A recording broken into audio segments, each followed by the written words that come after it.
Ronald, how do you feel about here? Last time nandun tayo sa Cafe El Estrado and medyo, alam mo na, Latino vibes tayo. This time naman, dito tayo sa bulwagan ng mga bayani, and of course, I think it really dawns upon you the kind of great figures, women and men, founding fathers and mothers were behind the establishment of the modern Philippine nation states. How does it make you feel? Sir Ronald, kamusta naman? Nakalimutan ko pala i-press yung button kanina. Ang dami ko introduction. Maraming salamat sa UP Asian Center, of course, to the good dean and admin for allowing us for this beautiful venue. No? Talagang pang-ano dapat to mga future podcast venue sa ano to, di ba? And thank you so much, Sir Ronald, Secretary Llamas, for joining us. Kung Ilustrado Cafe naman last time, ito naman, bulwagan ng mga bayani. Kamusta naman, Sir Ronald? It's a pleasure. First time ko rito. At maganda pala itong bulwagan ng mga bayani. Ito ay really mga old sculptures ng ating mga bayani. Are these Tolentino? Mga kung ba ito? National artist natin. No? These are like national artists. Nandito yung dalawa kong idol, si Emilio Jacinto and Andres Bonifacio. Mga Tondo Boys. Mga Tondo Boys yan. Mamaya siguro pag-usapan natin sila standing next to them. Yeah. No?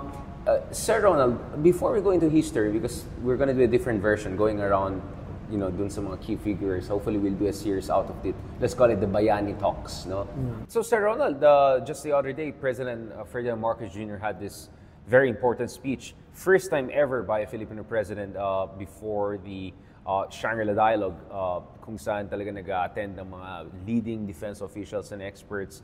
Do you think this says something about the growing importance of the Philippines? That our time has arrived? Because I remember back in 2018 when Prime Minister Narendra Modi of India was the keynote speaker, I was observing him and I was looking at him. That was his debut, and that was the debut of India as a global power. Do you think this is also time where the Philippines is coming on board as a new middle power? Well, tingin ko kung masusustain yan, no? Right. Dahil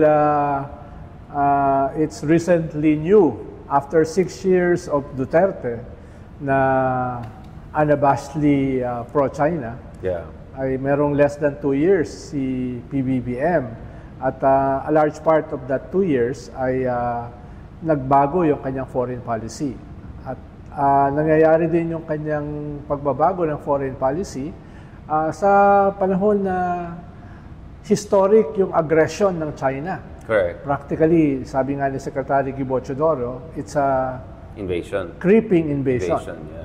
Kaya itong kanyang keynote sa Shangri-La Forum ay very significant sa ganyang klaseng context.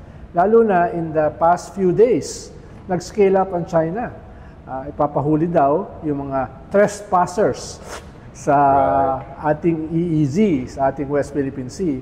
At nag-impose ng another fishing ban sa Bajo de Masinloc, which was naging crucial yan dahil yan yung nagsimula ng tensions ng Pilipinas with China in 2012. Right. Kaya itong kanyang speech ay nangyayari sa gitna ng ganyang klaseng aggression. At in spite dun sa ambivalence ng ASEAN, ay very sharp yung kanyang message. Right. Very sharp yung kanyang banat sa China. Lalo na, pinuno yata ng mga People's Liberation Army generals. Yung hall, at least 2 busloads o PLA ang nandun. At nakita ko nga, yung isa nakalusot dun sa mga nagtanong. Dahil mukhang 3 lang yata yung pinili para magtanong. At one of them is a PLA military officer na practically sinasabi, itong nangyayari ngayon dito ay kasalanan nyo. Ginusto niya. At ito ay kontra dun sa centrality ng ASEAN. Tinwist niya na gano'n. No? Kaya nagkakaroon ng ganong klaseng significance. Lalo na sinabi ni President Bongbong Marcos na kung sakaling merong isang Pilipino na mamamatay, then it's practically a declaration of war. It's crossing the Rubicon. No? Di ko alam kung sino gumawa ng speech, pero in fairness, maganda yung speech, no? Ganda. Kaya at hindi No, but Ronald, that part was question and answer. Yeah. So hindi na speech yung part. Yeah, extemporaneous na 'yon. Extemporaneous na 'yon. In fairness sa kanya. Yeah. Kaya At hindi naman madalas na pinupuri ko si Presidente. Hindi naman masyado. Baka mabash na tayo ulit. Yes. Sir, do you think, I mean, Marcos Jr. himself said that the reason na pinili siya bilang keynote speaker is not because he's a great guy per se, although I'm sure deep inside he might think that way, but is because there's a recognition na Philippines is in a very perilous situation. In a sense na, kasi nga, di ba yun ang criticism natin sa Singapore na they're playing both sides, lumalangoy sa dalawang ilog, ganyan. But the fact that they allowed the Philippines to have this platform, very important platform, the keynote speaker to highlight yung mga pangbubuli sa mga smaller countries, don't you think that was a kind of an indirect way of showing solidarity with the Philippines and also letting the Philippines do the dirty job for the rest of ASEAN who are not willing to confront China directly? I think partly, dahil nagmumukhang tayo yung odd one out dahil tayo yung very sharp sa criticism sa China at tayo talaga yung nag-resist ng kanilang pambubuli. Well, Singapore naman, wala namang territorial dispute with China. So they can play both sides. Yeah. No? Marami sa mga negosyo nila, especially sa banking sector, ay nakasalalay sa China. Pero yung kanilang high-end infrastructure, yung kanilang military weapon systems, capacity are American. Basically American. Yeah. Kaya nakikita natin yung balancing act nila.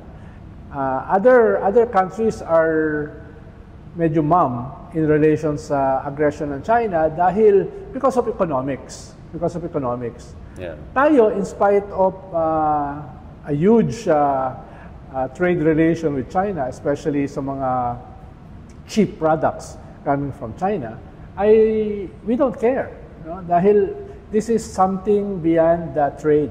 This is something beyond economics. Right. It's about our maritime rights, especially sa ating EEZ, which we convincingly won sa arbitral decision ng UNCLOS.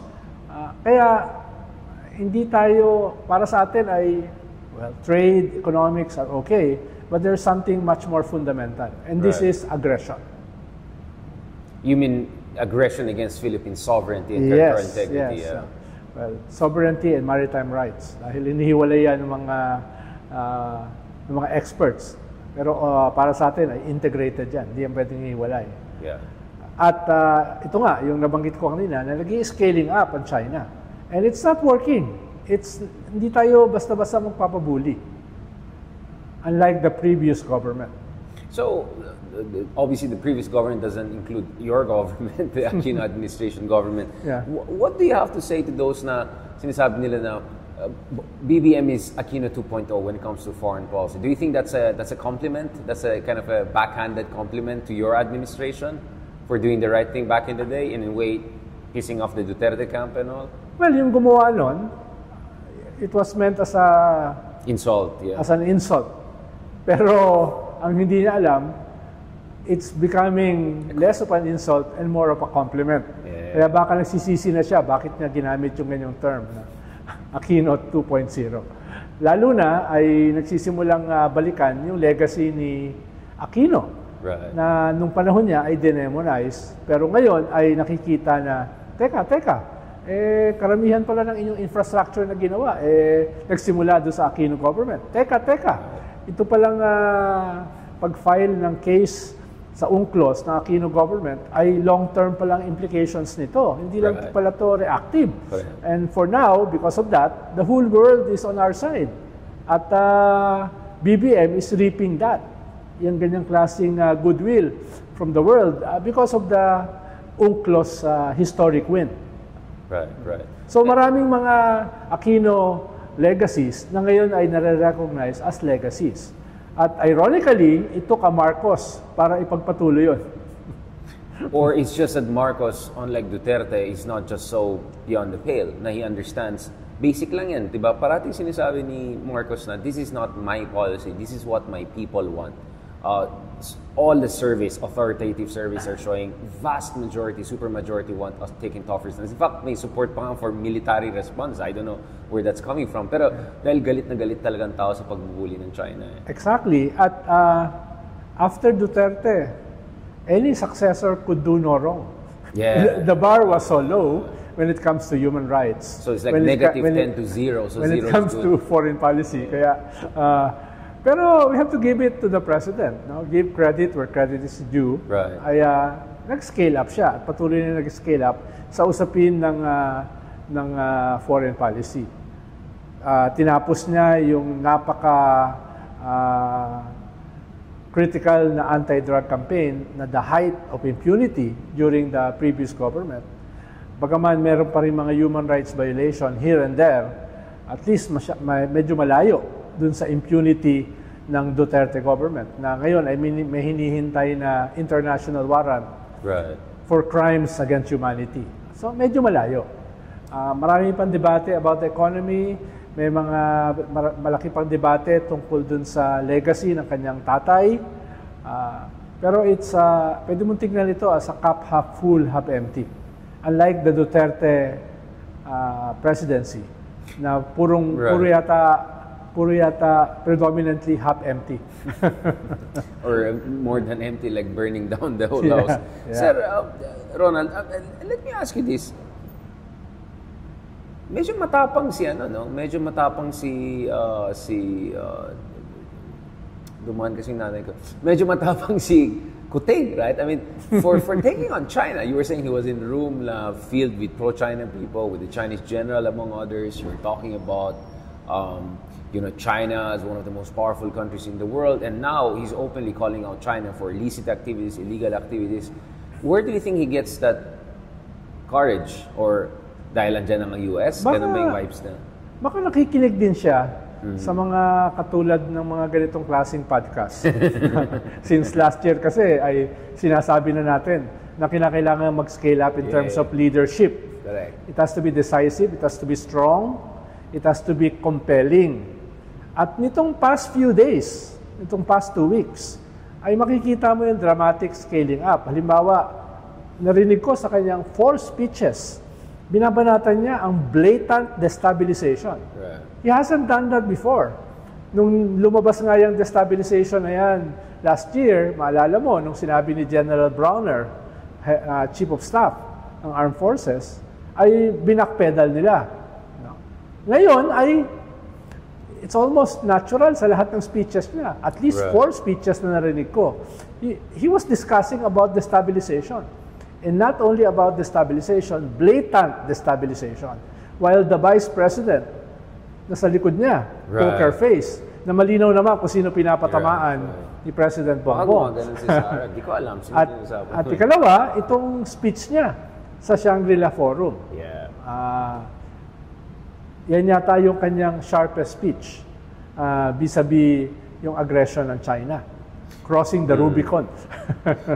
Sure. I mean, I remember back in 2018 when Narendra Modi was the keynote speaker, I was observing him very closely, yung mannerism niya, the way of his talking. Kasi of course, many people say si Modi is not even that articulate in English.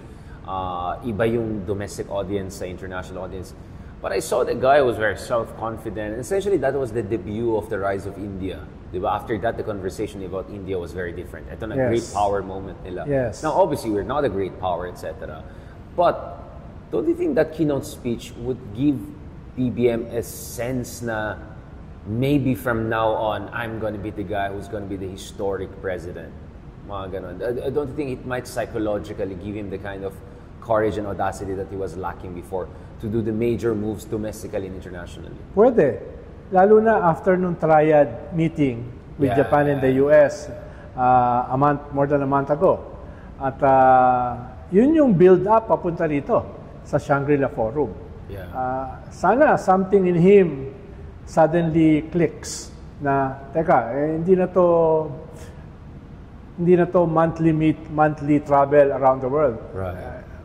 This is my defining moment.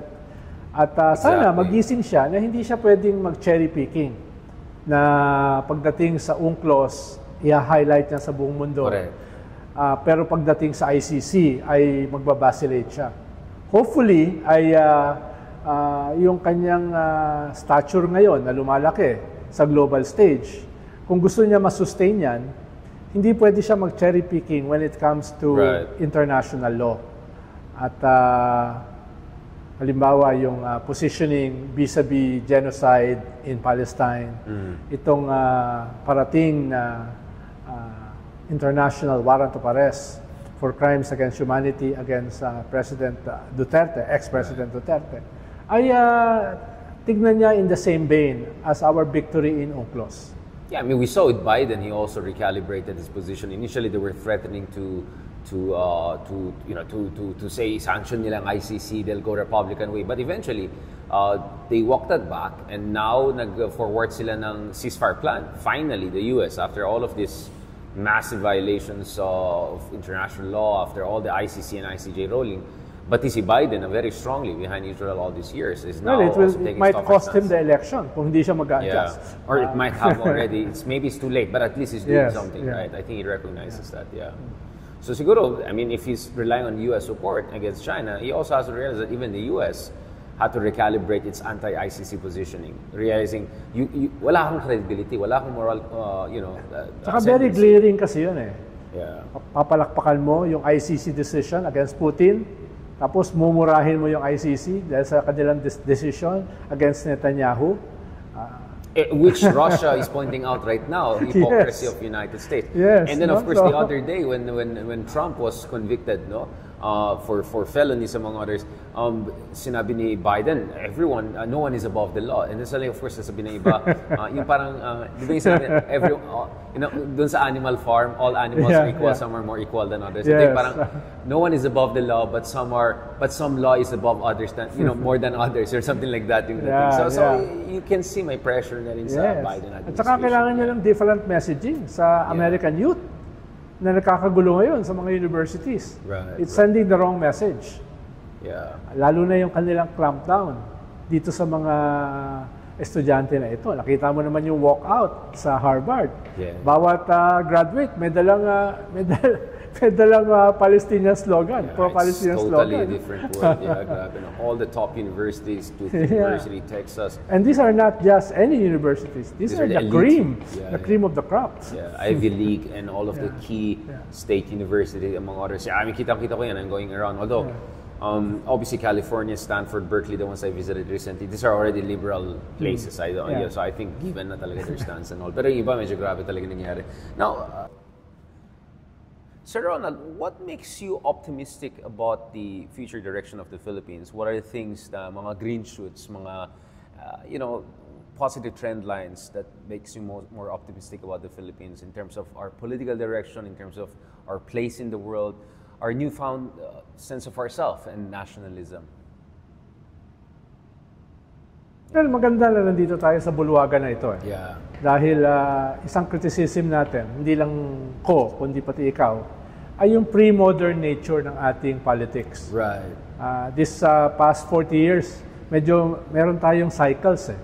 From Marcos dictatorship to EDSA revolution, tapos another pro-Marcos era, bumagsak, pinalitan ng isang apparently, akala natin, a modern leader, Gloria Macapagal-Arroyo, which also deteriorated into pre-modernity, warlordism, electoral fraud, corruption. After niya, bumalik yung isang Aquino na sinubukang ibalik yung anti-corruption ethos ng kanyang nanay. Pero after 6 years, bumalik naman yung isang napakatinding populist authoritarian leader with the Duterte victory. At after nyan ay nag-unite yung Marcos at saka Duterte in a historic win. Pero a historic win which became more a Pyrrhic victory. And the glorious defeat of the pink wave under candidate Vice President Leni ay parang naging glorious defeat. Which means na yung Pyrrhic victory began to unravel. At ngayon ay Humpty Dumpty na hindi na pwedeng ibalik. Tapos yung glorious defeat ay nandun pa rin yung kanyang embers na pwede pa rin buhusan para lumiyab. Dahil it's still there eh. Yung aspiration of a significant section ng ating populasyon, especially yung kabataan, for change. At kung hindi yan i-maximize ng opposition, sayang. So, andito tayo sa isang bulwagan na you see Emilio Jacinto, you see Andres Bonifacio na gumawa ng kartilya na very modern, tapos titignan mo around us, dito sa present crop ng ating politicians, na ang daming pre-modern. Yeah. So nakakahiya, no? Anti-modernity pa yung iba eh. After 120 years, no? Babalikan natin yung gumawa ng kartilya, which is very modern, sa context ng present situation natin na napakaraming pre-modern leaders. No? So yun yung nagbubungguan ngayon. Pero at the same time, may pagbabago. We're discovering a new kind of patriotism. No? A new kind of patriotism na nagiging significant because of foreign aggression. Ikalawa, we are rediscovering our Bill of Rights as never before with an increasing knowledge sa ating survey about crimes against humanity. Imagine, 60% ng ating populasyon ngayon ay sang-ayon na pumasok ang ICC para tulungan yung gobyerno na i-implement yung international warrant against former president para sa crimes against humanity. Just a few years back, wala kang makikitang significant na ganyang section ng ating populasyon. No? So, something is changing. Sana ma-harness yan para magkaroon ng maibalik yung ethos